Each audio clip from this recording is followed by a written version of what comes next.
Les 9 profils de l'énéagramme sont déterminés par des traits de caractère bien spécifiques. C'est ce que nous allons voir en détail. A tout de suite.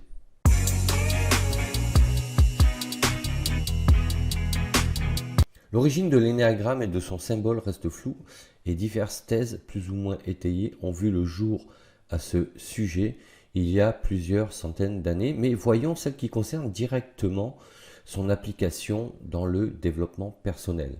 L'énéagramme, dans des conceptions dérivées, s'est donc diffusé comme une méthode de développement personnel, alors appelée énéagramme des 9 types de personnalités au travers de divers auteurs à partir des années 70 aux États-Unis.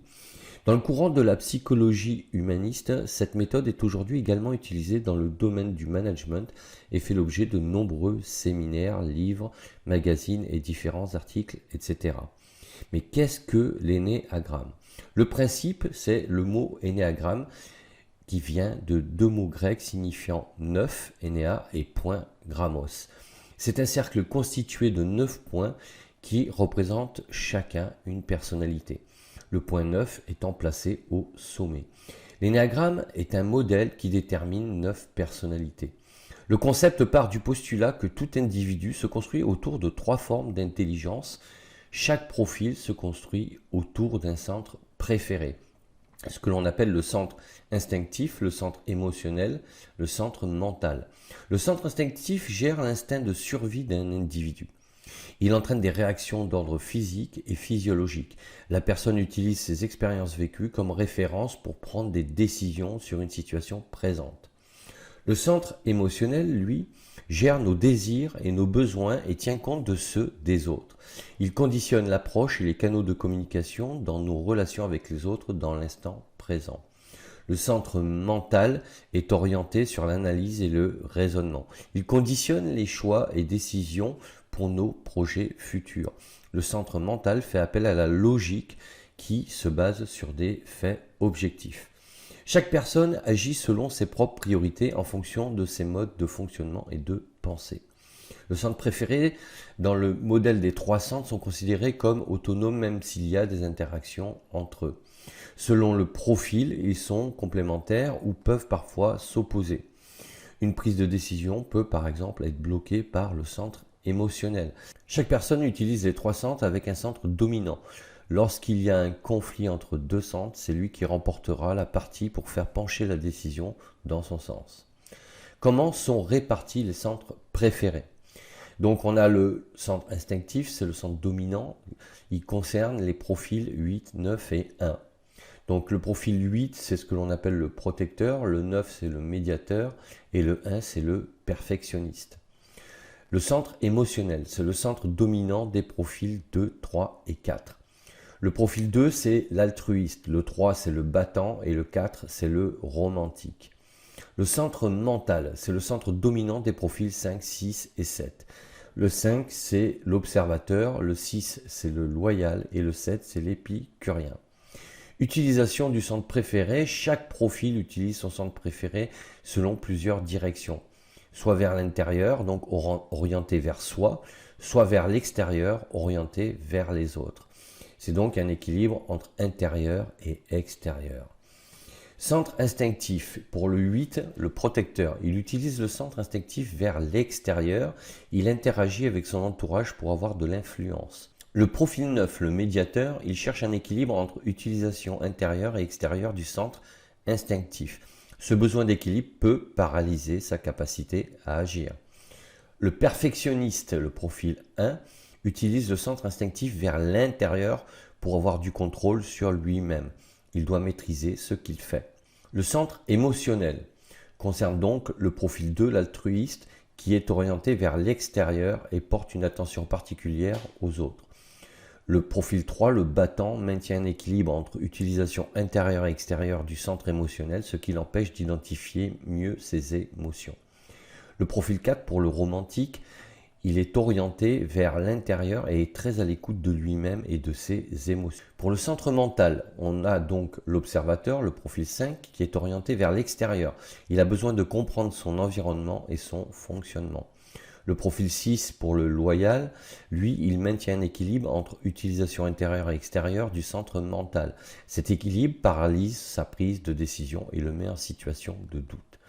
Pour l'épicurien, le profil 7, il est orienté vers l'intérieur. Il organise sa vie pour la rendre agréable et plaisante. Donc voyons maintenant plus en détail les différents profils.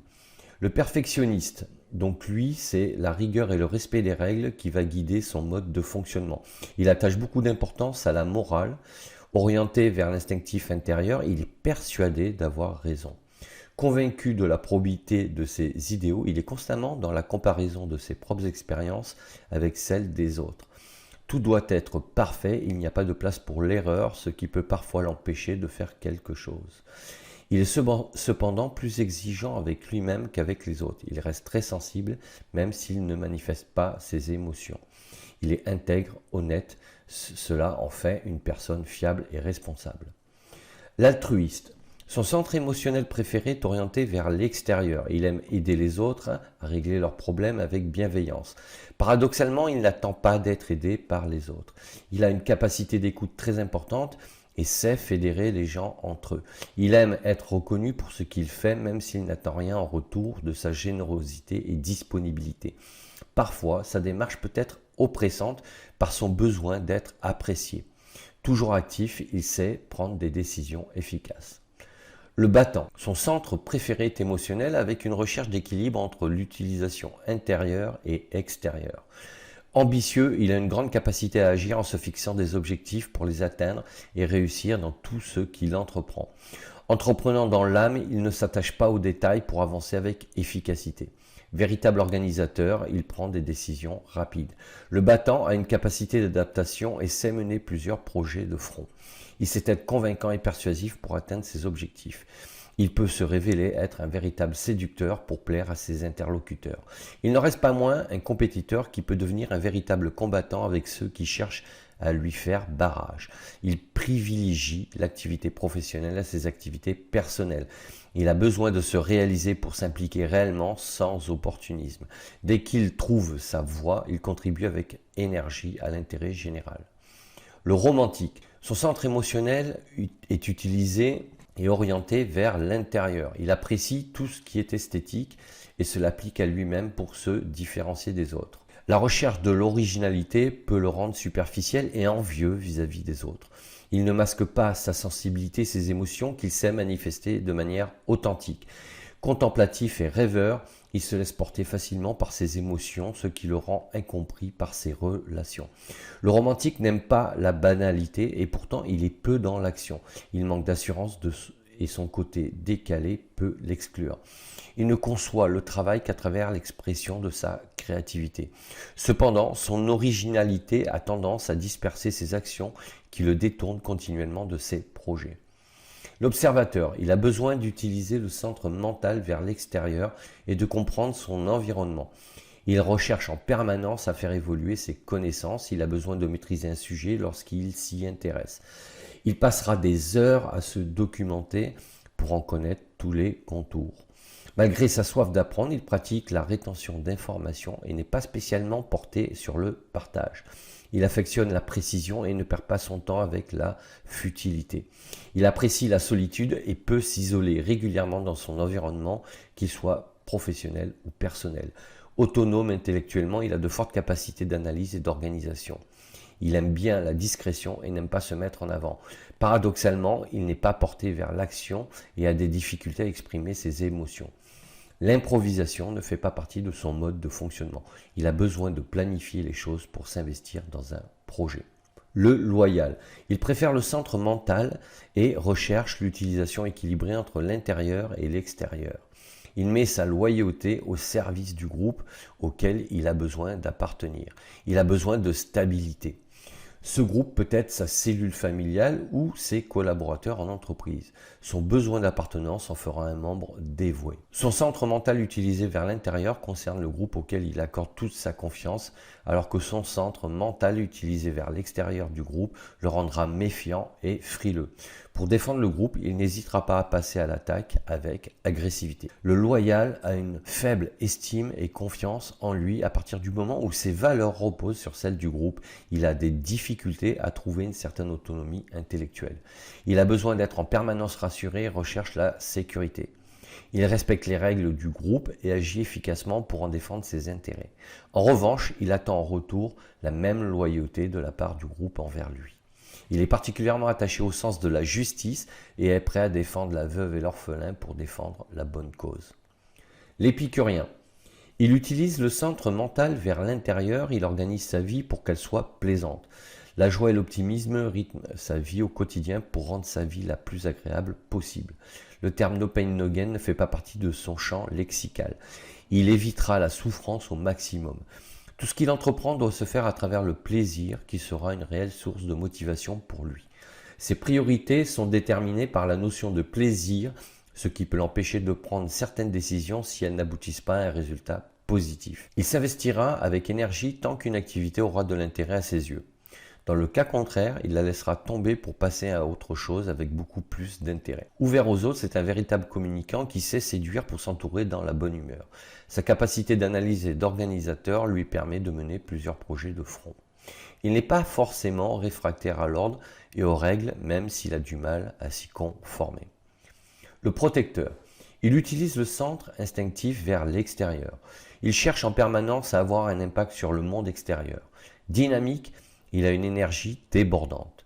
Il veut imposer sa vision au monde et se réfère plus à ses propres règles de fonctionnement. Véritable combattant, il ne laisse paraître aucune faiblesse pour tout contrôler et ne pas semer le doute dans l'esprit des autres quant à sa démarche et ses intentions. La non-maîtrise peut le rendre détestable, voire colérique. Il peut en perdre son sang-froid. Il affectionne le pouvoir et respecte les forts et dédaigne les faibles. Il défend les règles sauf lorsqu'elles ne le servent pas. Il peut être de mauvaise foi. Le protecteur sait s'affirmer et s'imposer. Il ne fait pas dans la nuance. Soit on est avec lui, soit on est contre lui. Il a besoin de savoir comment les gens se positionnent vis-à-vis de lui. Il a besoin de temps pour accorder sa confiance. Le médiateur. Son centre instinctif est neutralisé par la recherche d'équilibre entre utilisation intérieure et extérieure. Véritable diplomate, il recherche en permanence le consensus en évitant les conflits.